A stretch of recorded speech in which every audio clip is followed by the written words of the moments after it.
It was dawn when I stepped onto the factory floor for the last time. Blue-grey light seeped in through glass panes grimy from years of dust and exhaust, casting a crystalline glow over the idle machines. Men with tired faces and grimy hands gathered near the time clock, their breath caught in the cold morning air, curling and vanishing before the steel presses began their daily drone. I stood among them, swallowing a knot of nerves, palms slick in my pockets. Jorge, ¿qué pasa? ¿Vas a pedir hoy al jefe? Pedro asked, voice low so as not to invite attention. He wiped his hands on his overalls, eyes darting to the foreman. I shrugged, a small defiant motion. Hoy, today, Pedro gave a short, incredulous snort. Tines valor, hermano. I waited by the heavy green doors, foot tapping. Each minute my heart hammered louder. Around me the other men exchanged small complaints and jokes. Nothing special marked this morning, but for me every second was charged. The foreman Carlos strode in, leather jacket slung over his shoulder. I stepped forward, my voice nearly broke, thin as a thread. Carlos, queria dessert una cosa. He paused, mug of Nescafe in hand. Zaver Jorge. I quit, I said, the words stark and heavy. A hush spread. The men stopped shuffling bundles and checking watches. Carlos's mouth opened, then closed again. He looked over my shoulder at the others, like double-checking what he'd heard. Como que te vas? And what do you plan to do, sell sandwiches in Seoul? I hesitated, feeling every gaze prickling my skin. I have an idea, I mumbled. A software project, I want to try at least. Carlos shook his head, the movement almost pitying. You, un ingeniero de software de repente, he laughed, his voice ringing across the factory.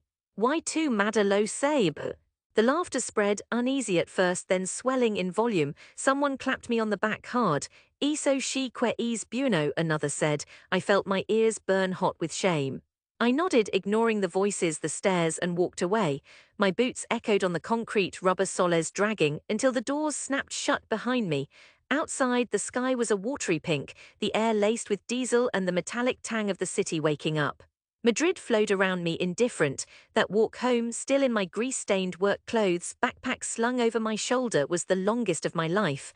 I reached the old apartment in Carabanchel, climbing 4 flights of stairs, the walls narrowing around me with every step.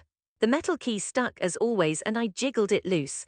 Inside, my mother was frying eggs, her movements sharp, radio playing softly.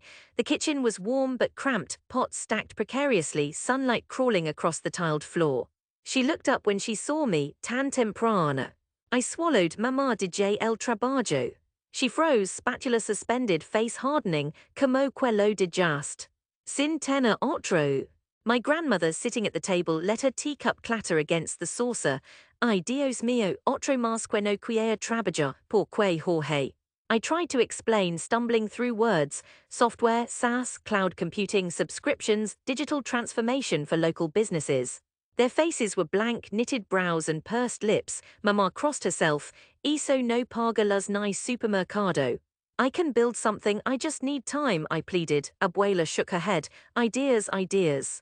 Las ideas de los jóvenes siempre se quedan en humo. The words strung, but I nodded and went quietly to my room. All day I heard their voices through the walls. Worry, disappointment, the clicking of prayer beads. Words spread fast.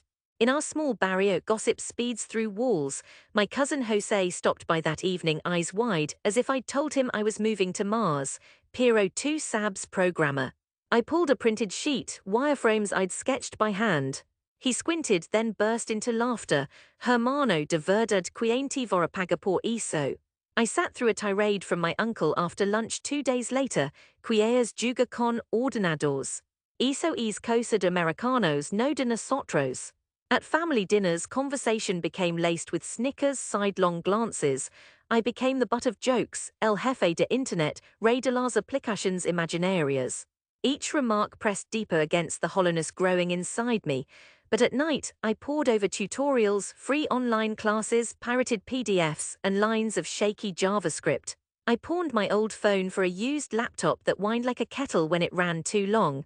I reached out to strangers in developer forums, begged for advice, and fought through bugs that shadowed me into sleep. The hours blurred together, sunrise to sunrise, until my eyes strung and my back ached from the kitchen chair.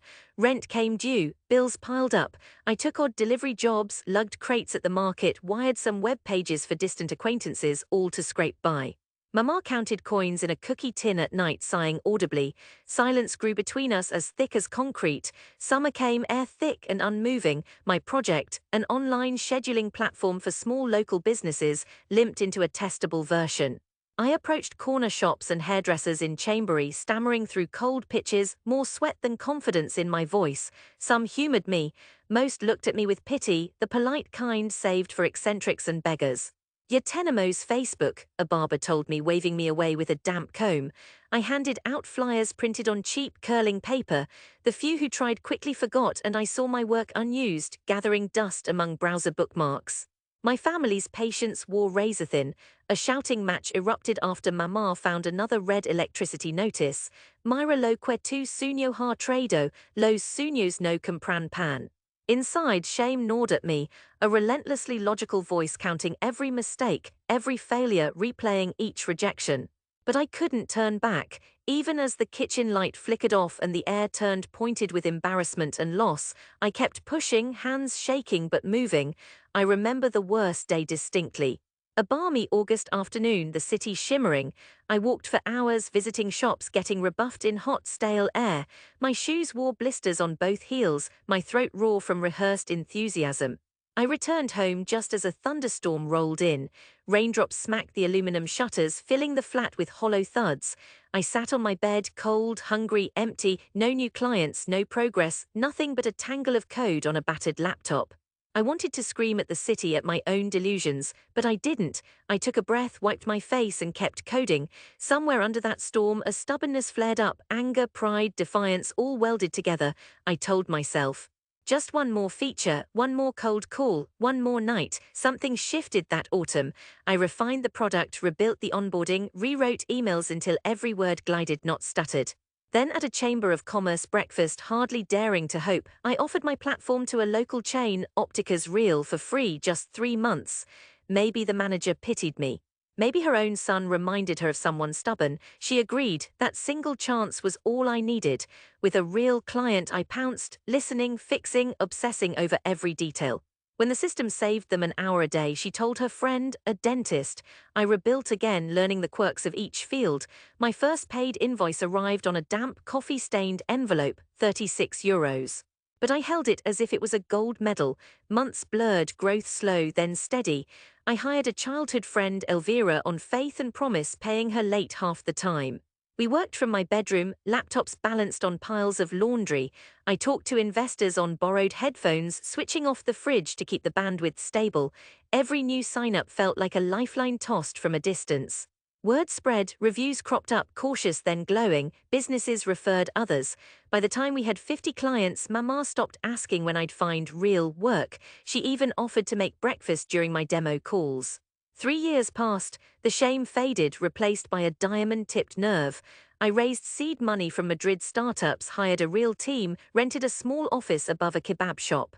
We celebrated milestones with cheap wine and laughter, my world growing larger with each shaky, gutsy risk. But still, I remembered every cruel joke, every rolling eye in a cramped kitchen, every ease impossible spat between bites of stale bread. One crisp October morning, the call came from the Madrid Trade Association.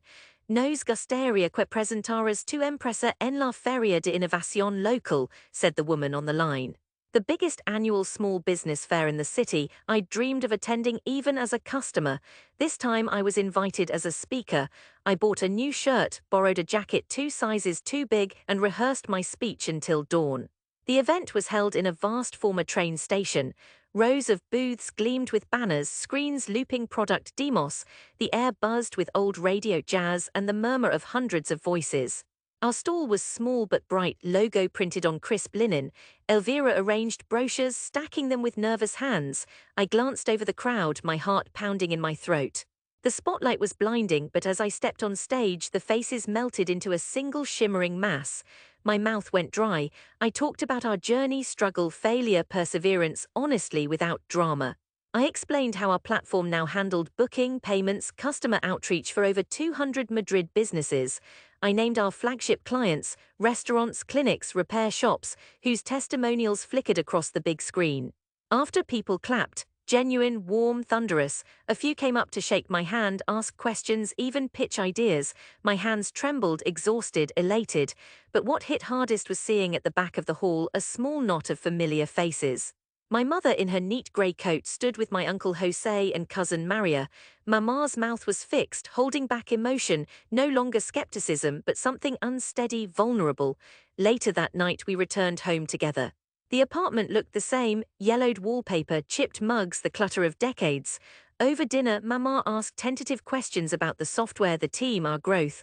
I answered, voice hoarse but steady. Jose was silent, toying with his fork. At the end of the meal he pushed back his chair. Nunca pensé quello harías primo, he admitted. There was no mockery, just awe. The next day my little victory became the talk of the block. Neighbors approached me, sometimes slyly, sometimes sheepishly. Some apologized for their doubts, others didn't, but their gazes held a shy respect. The bakery where I used to beg for Wi-Fi now asked for a business flyer in the window. Pedro from the factory, my old friend, called to offer congratulations, his own voice thick with pride. He said he always knew I'd try something risky, though he never guessed I'd pull it off. A month later, Opticas Real hosted an event for all their suppliers. They invited me to say a few words. The same manager who'd given me that first chance shook my hand in front of everyone, praised our platform for saving hundreds of hours. I showed live data, booking graphs, user reviews, client growth, glowing bright on the projector. The crowd, filled with fellow suppliers, some of whom had laughed once, watched in silence at the evidence. There was no denying it.